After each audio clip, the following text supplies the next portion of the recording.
Krásný den. Řeknu vám moje zkušenosti s pěstováním kotvičníku zemního. Onemocněl jsem rakovinou mízních uzlin a musel jsem podstoupit chemo.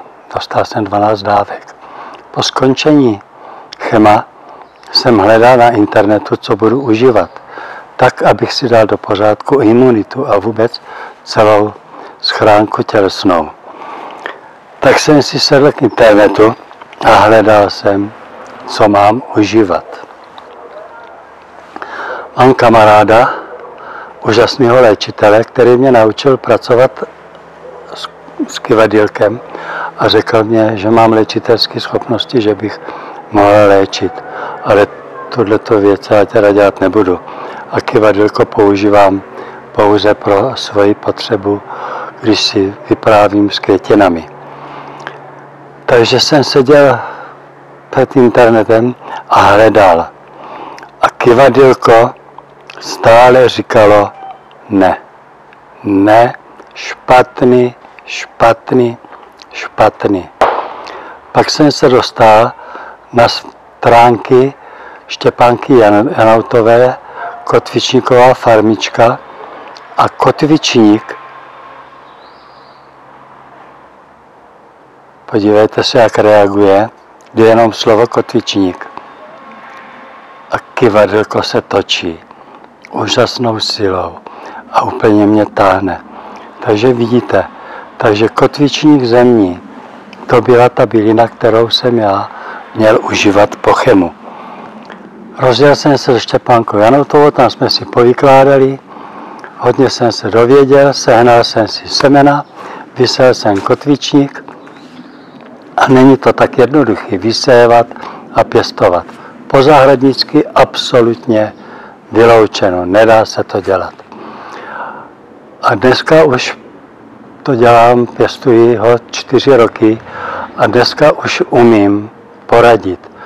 A když poradím, tak je to 100% a na této mé radě už se nedá nic změnit ani vylepšit.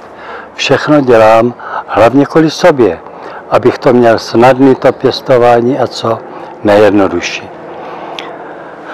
Kotvičník vysévám do takovýchto kalfasů, 90 litrů, to je kalfas na maltu. Do tohoto kalfasu dám tento profesionální substrát, jo, 75 litrů a ještě 10 litrů, takže tak těch 85 litrů ho dám. A do toho kalfasu jednoho nasázím tak 30, 40 i 50 rostlin. Takovýchto kalfasů je potřeba mít 5 až 6. Protože sazeničky kotvičníku se prodávají dneska opravdu velice draho. A cena kotvičníku u mě by se měla pohybovat od 4 korun do 5 nebo 3 koruny.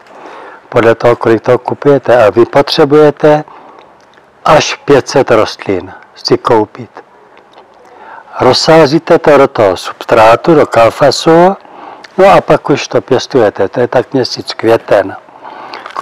Kotvičník vám narůstá, zaliváte, přihnojujete.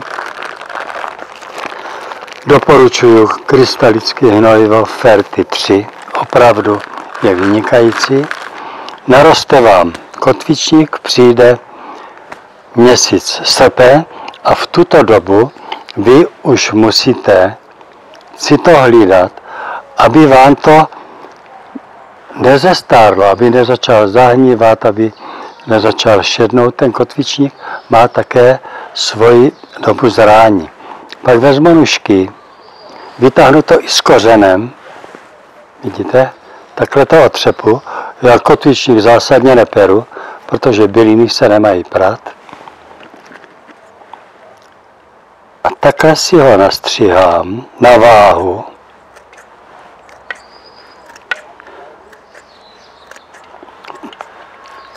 Podívejte se, tady je, to je plný semen, tato rostlina je plná semen. No a kořínky si dám bokem.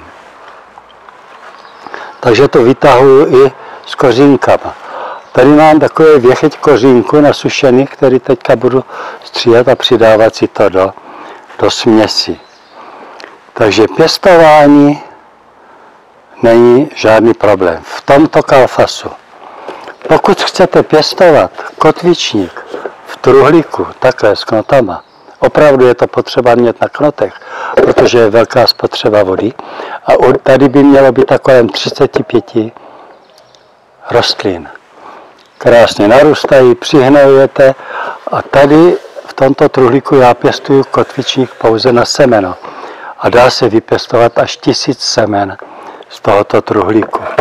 Pokud byste si to chtěli pěstovat doma někde na balkóně, kde chodíte bosky, musíte dávat pozor, ty semena jsou velice nebezpečný. To, jak se vám zapíchne do nohy, je to velice bolestivý. No, takže na ty semínka musíte být opatrní. Teď si to vezmu, těch 20 gramů vložím do sáčku.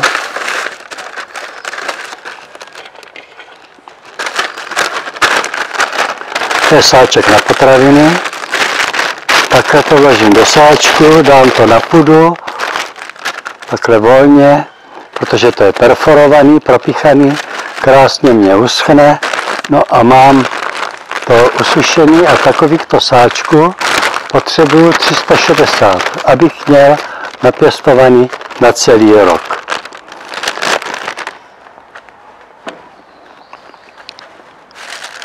Když je hodně teplo, tak kotvičník vám velice brzo uschne a tady z těch 20 gramů máte 5 gramů. A to je dávka na jedno používání. Pro mě. A já si myslím, že pro většinu lidí 5 gramů je taková přijatelná dávka. No a tady už to mám připravené. Tady mám 600 ml vody, 5 gramů kotvičníku. Krásně je vidět, jaké jsou tam semena, všechno tam je vidět, co jsem si tam během roku napěstoval. Tady už mám kotvičník uvařený, takhle si ho předsedím.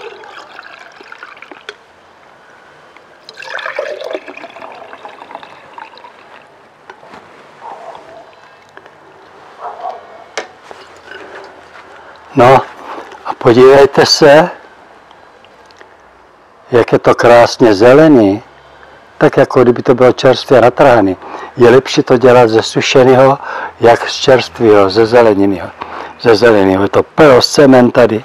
A to já jsem si dneska udělal double, dvojitou dávku. Dal jsem si 10 gramů, já už 2 dny abstinuju, já už jsem 2 dny neměl kotvičník. No a pak si ho takhle užívám, popijím.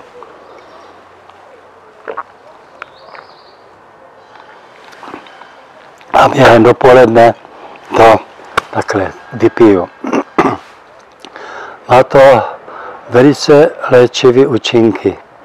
Takže vidíte, že ten kotvičník je potřeba užívat. Já to doporučuji. Všem starším lidem to doporučuji. Zvedá to testosterony, vrací to vitalitu o 20 roků zpátky, berou to sportovci na zvýšení výkonu, berou to kulturisti na nárůst svalové hmoty, odbourává to tuk.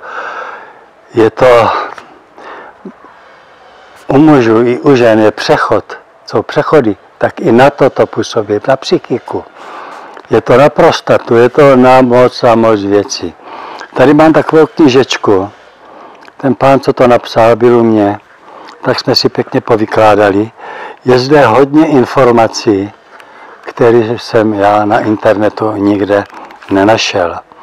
Takže bych ju takovouhle knížečku doporučil, abyste si koupili. Tak si myslím, že jsem vám řekl tak všechno kolem toho kotvičníku, kolem té byliny. Já to doporučuji všem, abyste to pili, protože opravdu je to bylina, která má tak úžasné vlastnosti na lidský organismus, že taková bylina u nás vlastně ani neexistuje. Můžete si dělat různý čaje ze všeho možného, ale tato bylina opravdu vás postaví doslova na nohy. Takže pokud budete mít zájem a pokud se to budete chtět naučit pěstovat, přijeďte do Boskovic, objednejte se telefonem přímo ke mně, já se vám budu věnovat a všecko vám dopodrobna ukážu, až vysvětlím. Je lepší jednou vidět, jak 10krát si pustit toto video. Tak se těším někdy v Boskovicích na viděnou. Naschledanou.